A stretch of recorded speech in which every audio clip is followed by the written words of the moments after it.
And we played EverQuest 2 for a long time until a bunch of us got really bored with each expansion was, hey, have 10 more levels and here's a new in-game token that you need to earn. And it was all solo, so you just...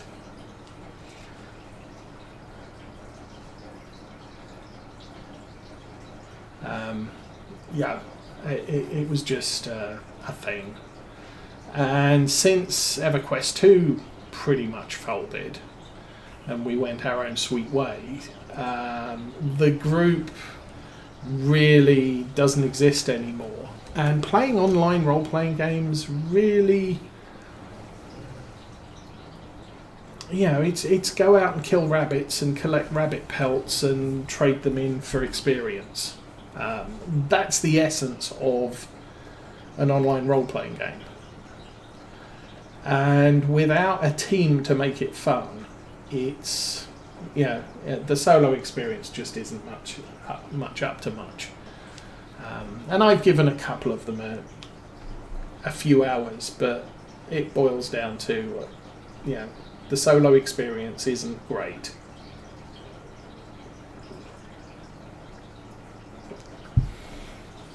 And you got to remember, I'm from the old school days where role-playing games came with pen and paper and a table and dice.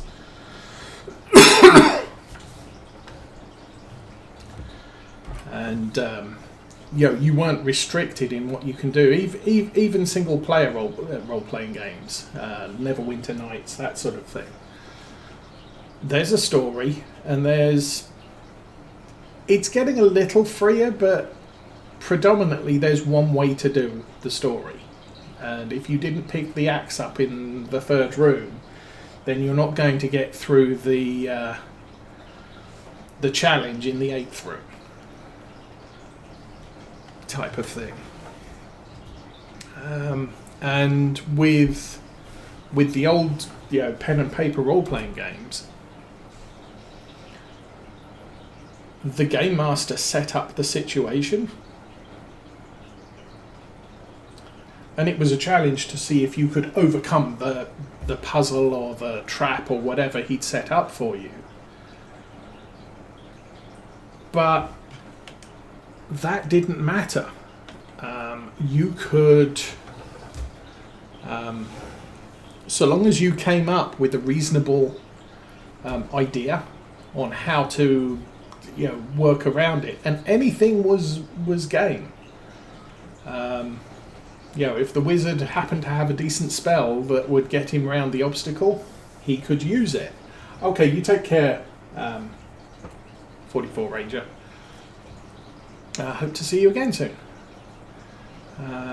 But the wizard could have a spell, somebody could have an item, or somebody could just brainstorm it and say, I think this is the way to get around it. And the referee would sit there and say, that seems reasonable. Using real world ideas, that seems reasonable. He might have had his own way of getting around the thing he'd put there. He might have given you a load of stuff to help you get around it, but you didn't have to use it and you didn't have to do what he told you to do. In computer games, you have to do what the programmers decided was the way around a thing. And so it's not quite so freeform, and it's not quite so not quite so engaging.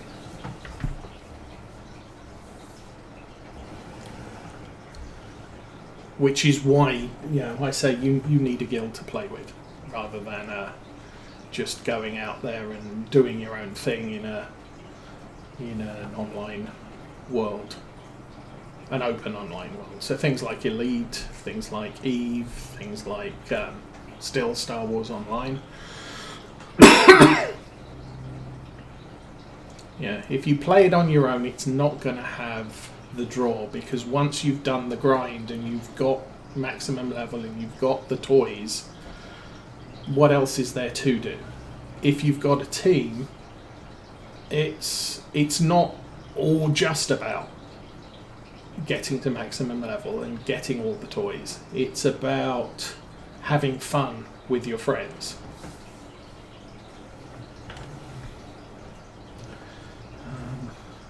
Looks like our seed buoy is still working, so that's good. Oh, excuse me while I drive through the gas tank with a tank of slurry. If I punctured either of those, that's going to be a huge mess. Actually, it's not. The gas tank's not full.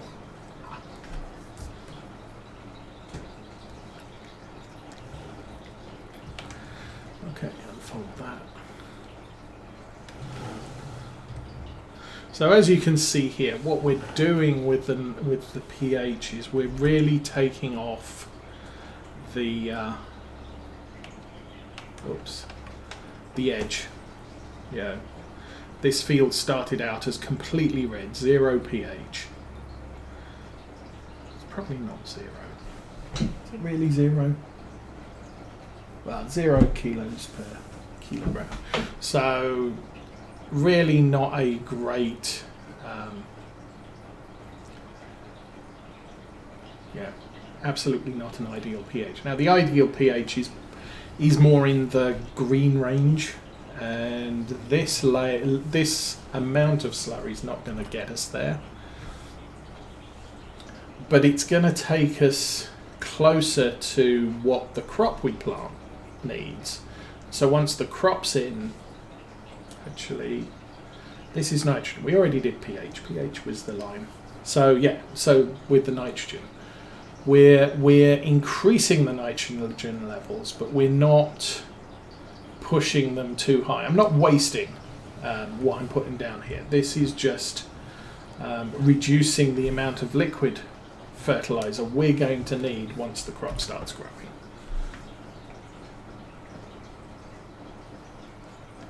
So that's where we're at the moment. There are so many rocks on this field that I just didn't see yesterday, which is possibly not good because I'm guessing we are wrecking our slurry applicator. Don't know about the tank. The tractor should not be adversely affected by rocks. That's, at least when I did the original testing, that's actually a thing. Tractors do not get damaged by rocks because tractors need to haul the rock picker. But anything else you drag over the field is going to take damage. So that lime spreader we borrowed is possibly going to be a little bit damaged, which is a bit sad for the person who owns it, but we just leased it, so cost of repair is included in the rental. At least it should be. It looks like I'm missing a few bits.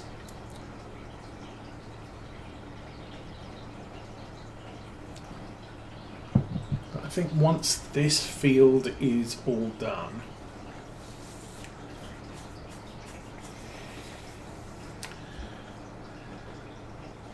I don't know if I could get away with planting canola here either. I'm going to grab that bit there.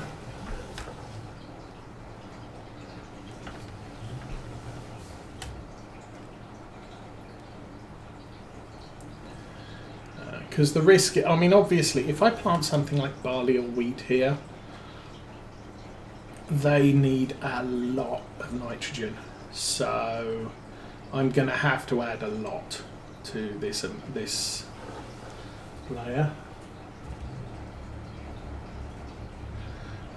Whereas the reason I'm not putting any out on our big field down by where we've planted the oats is because I'm planting soybeans, and soybeans don't need nitrogen, so we're not going to waste anything on that field.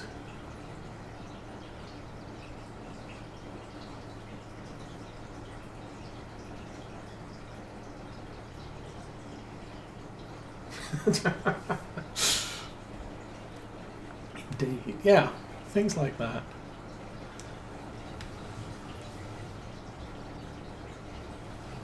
And depending on your team, you know, depending on the group you play with, especially in pen and paper days, you can have a lot of comedic situations.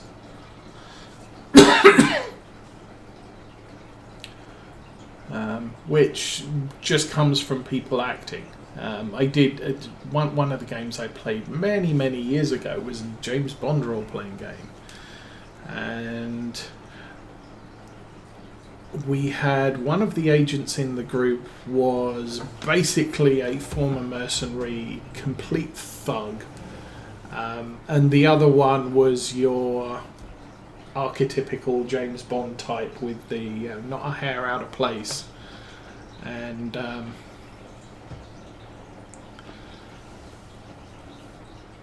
there was one situation we got into a fight with the big bad's henchman and got to the end of the fight, and obviously the suave, cultured agent, not hair out of place, and the mercenary was grazed and bloodied, looks over at the other guy, and they were actually a team from another area. They brought the game into an event we were having, so he reached over and messed up the hair of the other of the suave agent, because he really hate how you get out of a fight and you still look like you'd stepped out of a wardrobe. But, it's having the thing with you. The guy who ran the James Bond role-playing game was a former actor. He'd had a lighting rig fall on him while he was on a stage. So his acting opportunities were limited. His directing opportunities were good. So he did run a theatre company, or manage a theatre company. And the other thing he had, a bit like James Doohan, he was a very good with accents. And I'm not just saying, well, he could do a generic American accent. He could do a generic Northern British accent, or Southern British accent, or a generic Russian accent. No. He took it to a whole new level. He could do a Russian accent in so many different ways that the players he played with could tell as soon as he said something in a Russian accent if they were talking to a Russian general they'd already met, or a new Russian general. So in the episode we were playing in, we'd gone to meet with a Russian contact general, because the world's coming to an end and Big Bad's going to destroy the world, and we kind of need the Russians' help to fix all this. And so we went over to the Russian embassy to meet with the general, and they knew which general. I can't remember what the name of the general was, but they knew which general they were supposed to meet. And we walked into the room, and the guy broke out with what most of us assumed was kind of a generic Russian accent. And it turned out, well, actually, no. Can I not? Okay. I'll reattach that.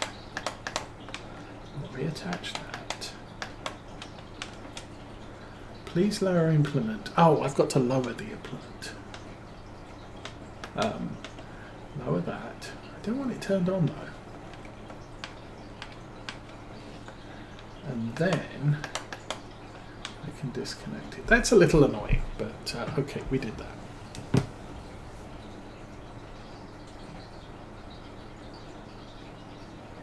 Yes, and he lost his middle finger on his left hand, was it? And during Star Trek, they were very careful to hide that fact. But no, he was someone who does accents. So much so, a lot of the early Star Trek novels were read by James Doohan.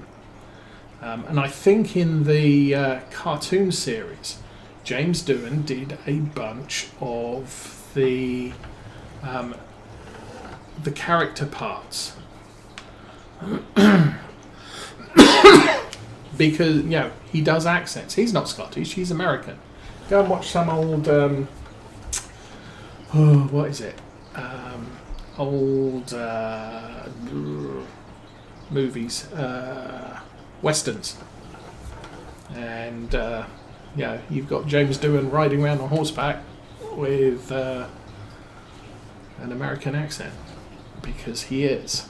Same with the dude who played Higgins in the original Magnum PI. Not English. Very, very American.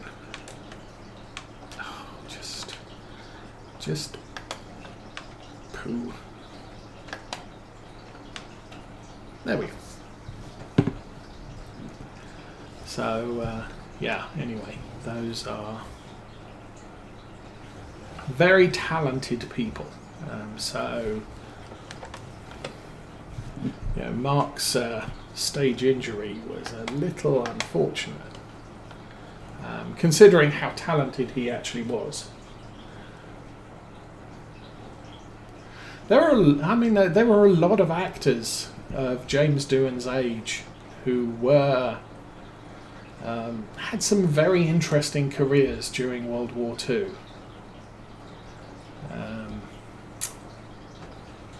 I think Michael Caine was something I can't remember off the top of my head.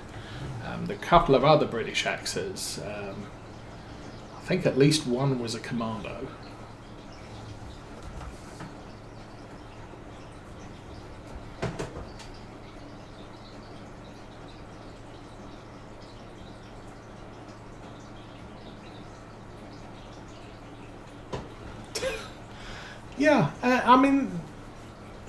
A lot. That's the thing. A lot of the really old actors are, they grew up during World War II. They fought in World War II. They're not the prima donnas that so many of Hollywood are today. I'm special and you need to treat me special because I'm special. No. So, okay, this thing.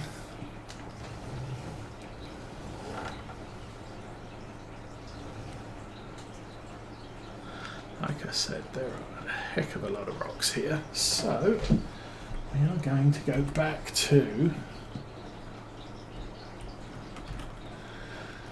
GPS again.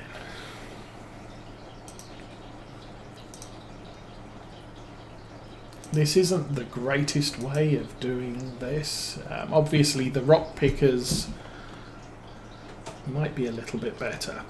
However,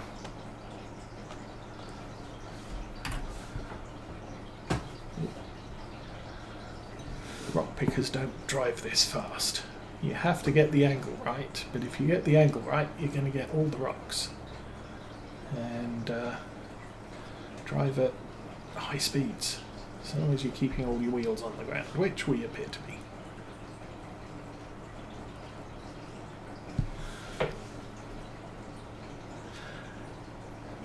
Eventually I might actually get a rock picker here, but to be fair,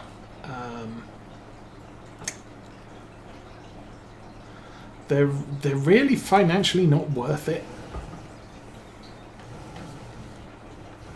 They cost a ton of money for no income.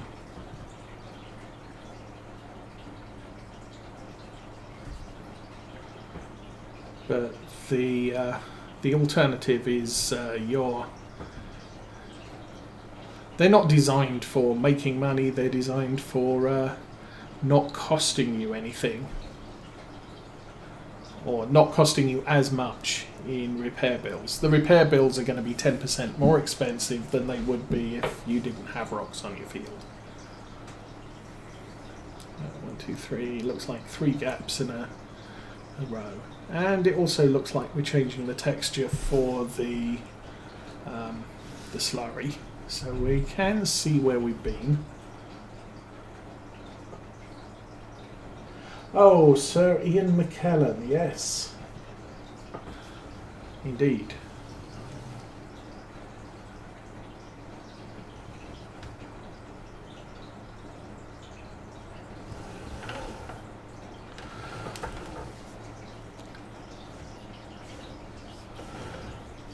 But yeah, it's a whole,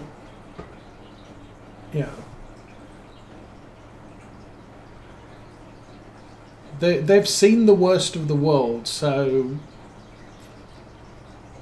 they're probably, most people who've seen the worst of the world are probably, you would consider, a bit damaged, but they've dealt with it, and they've seen the good side of people as well, and so they're not, for the most part, total a-holes.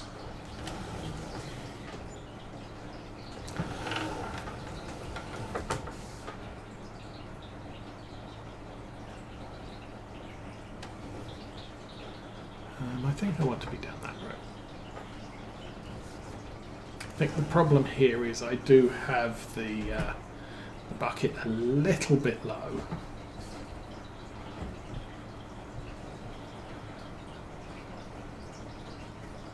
How are we doing? 330. Yes. It's a small field, so the rocks we're picking up are not, they're not going to be too bad. But we bring the big trailer with us, and I don't have to run a rock picker somewhere or whatever.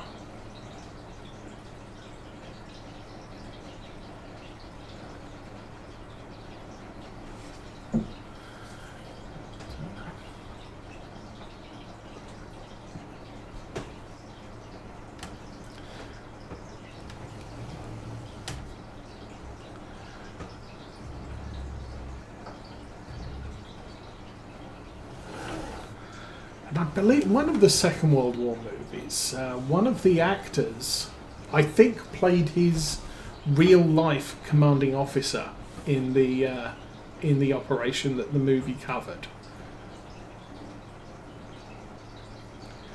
which also kind of, he was there, and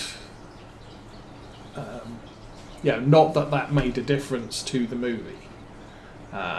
But the fact that he was there and they gave him the role of playing his commanding officer was kind of nice. And in modern era, if you really want to see something that was very high production, in general, anything that has Captain Dale Dye on their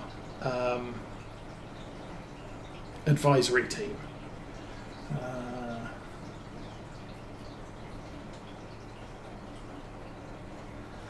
We're full. Captain Dale Dye was US Marine, and he got involved with Hollywood and military advisor on many shows. I know he was involved with JAG at one time, but he was involved with both Band of Brothers and was it the Pacific was the US Marine version of it, and he had all of the actors go through boot camp, and I'm not kidding, that he basically, it was all a you have to get fit. I know you're an actor, but you have to look the part, and you're playing an American GI paratrooper, and so you need muscles in the right places, and he had them going out on 5 miles run with a full pack,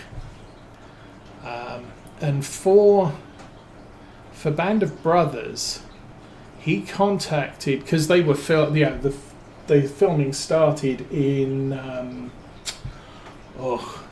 the UK.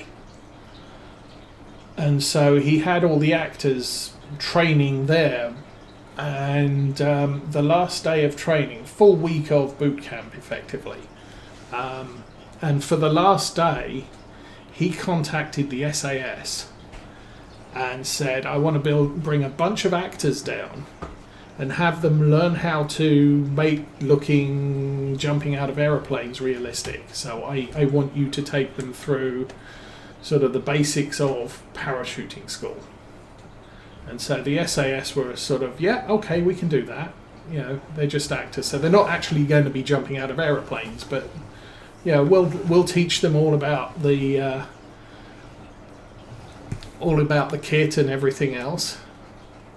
And I can't remember whether it was they turned up to start the filming or what, but it basically boiled down to they're there with all their kit, all of the modern parachuting kit that they use these days, and Dale was like, oh no, you got any Second World War parachuting kit, because these guys are going to be filming a Second World War movie and they need to know how that works.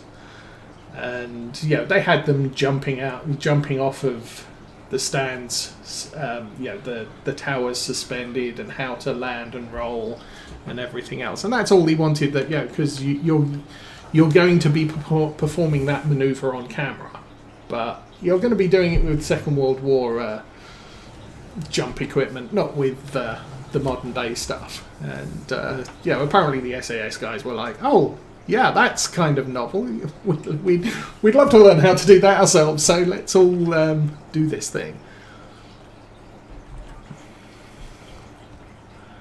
But very very authentic guy. He's making sure that the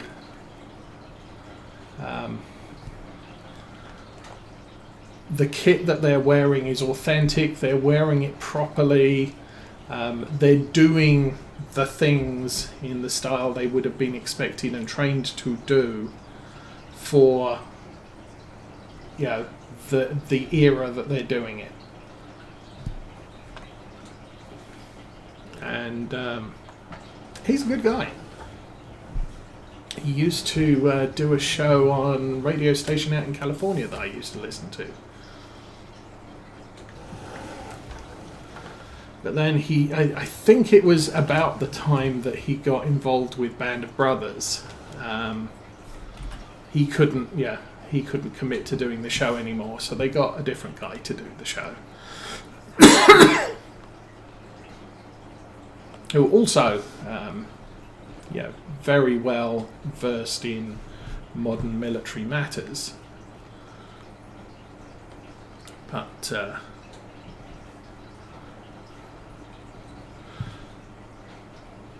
didn't last quite as long. I am having issues with these rocks, guys.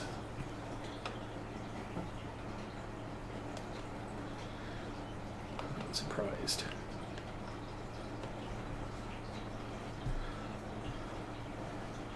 To quote Douglas Adams, the secret is to bang the rocks together, guys. Okay. Yes, and he's been involved in a lot of movie stuff and TV show stuff, anything that involves the military.